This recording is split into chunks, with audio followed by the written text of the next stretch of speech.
Afternoon, everyone. It's about 5:39 on Thursday afternoon, and this is the gold chart. I'm particularly pleased with it. There are a couple of negatives, but I think there are a couple of positives too. And seeing as this is the only position that we currently have open in the options, I thought that I would give you a good rundown about it. Um, uh, Here's what's gone on. We've had these consolidations, and I'll expand the chart and show you in a minute.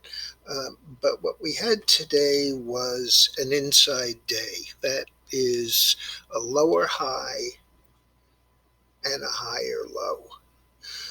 What's different about this today is that this market has been fairly consistently opening on the high and closing on the low.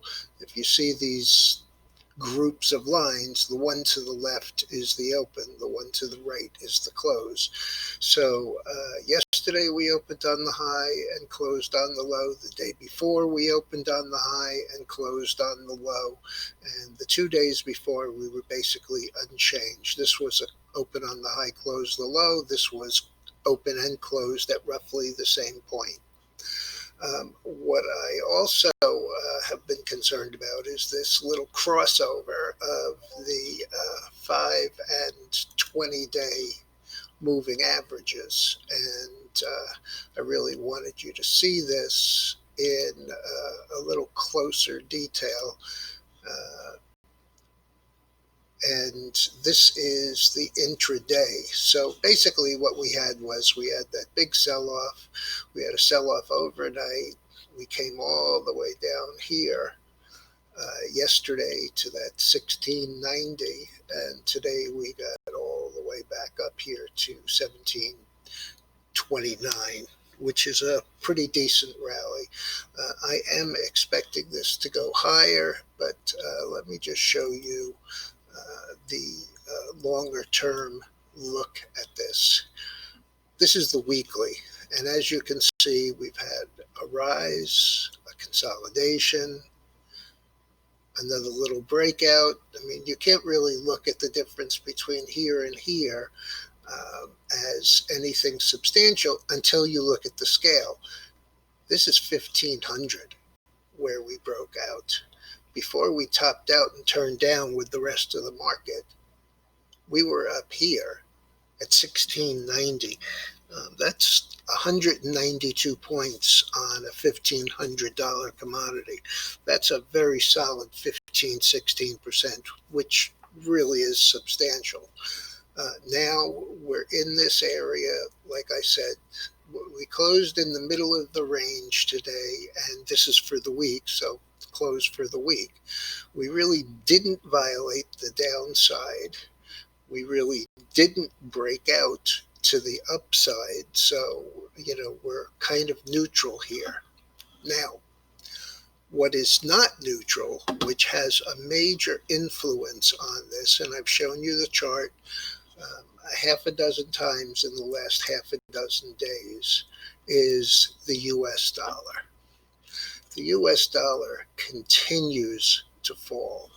Let me go back to the daily so that you can see just how much of a fall it has had in the last 2 weeks. This is par, 100. And that's kind of mid-range in this consolidation. But when we broke down, it took just 2 days to get below 99. It took 3 days to get below 98. And it's taken less than 3 days to get below 97. We actually closed today very close to the low at 96.65. The low was 96.56. So we're coming into very important support here around 95 and a half, 96. If we stop there, great. If we don't, it's going to be a problem. It's not going to be a problem for the gold trade, but it is going to be a problem for other things that are denominated in dollars, like the price of oil or maybe any of the other products that we sell outside the U.S.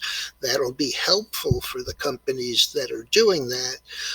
But when the dollar gets this cheap, it means that other imported goods get more expensive. And to that point, we had the trade deficit increase to 50, pardon me, not 50, $49.4 billion, up from $40 billion just last month. What I also would like to see is a market that doesn't get manipulated the way it has in the last couple of days. Yesterday's last half hour, if you recall, took us from up 100 to up 170. Today's last half hour took us from down 170 to up $12 or 0.05%. That's not overwhelming, but it is somewhat disheartening because we had the NASDAQ down 67, the S&P down 10.5, the Russell basically unchanged down 0.3%, and the catch-up trade is still the utilities. They were not the utilities, I'm sorry, the transports up 134 or 1.4%. Volume was a little higher, but the internals were a little weaker. Yesterday and the day before, we were 3-1 up in the Dow. Today, we were 4-3 up in the Dow, and the S&P barely managed 1-1.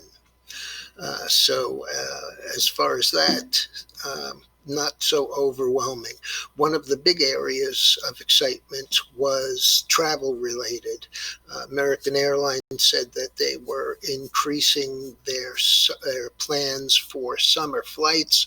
The stock was $16.74, and that was up $4.89, 41%.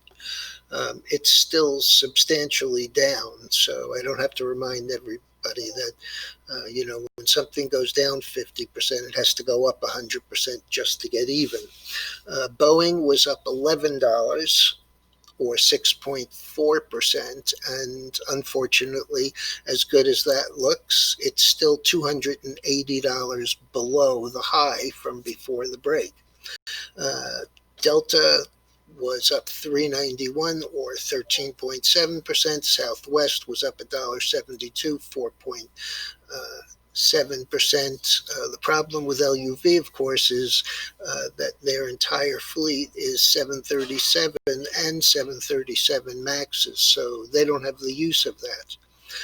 The other related stocks, the Bookers, Expedia, which has gone from basically 60 to 90 in the last 2.5 weeks, was up a little. And TripAdvisor, which is a lower priced version of it, has also moved roughly the same 50% from 14.5 to 22.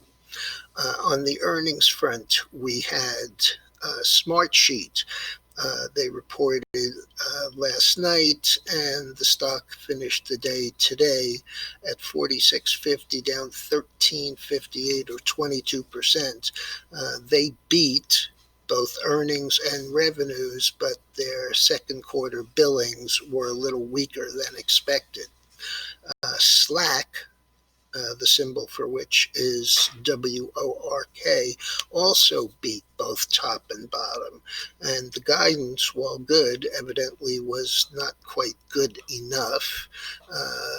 We sold the stock last week at 38.11. It touched as high as 40.07 today, and right now it's trading down about 6.5 at 31.60, and that is definitely one I will go back into.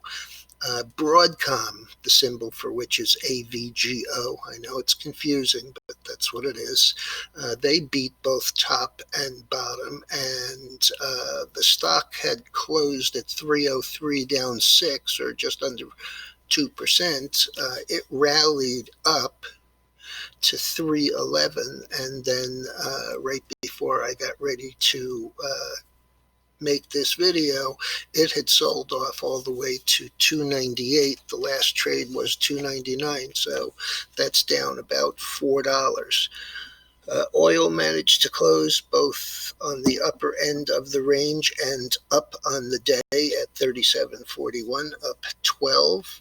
The gold had, as I showed you, a really decent day.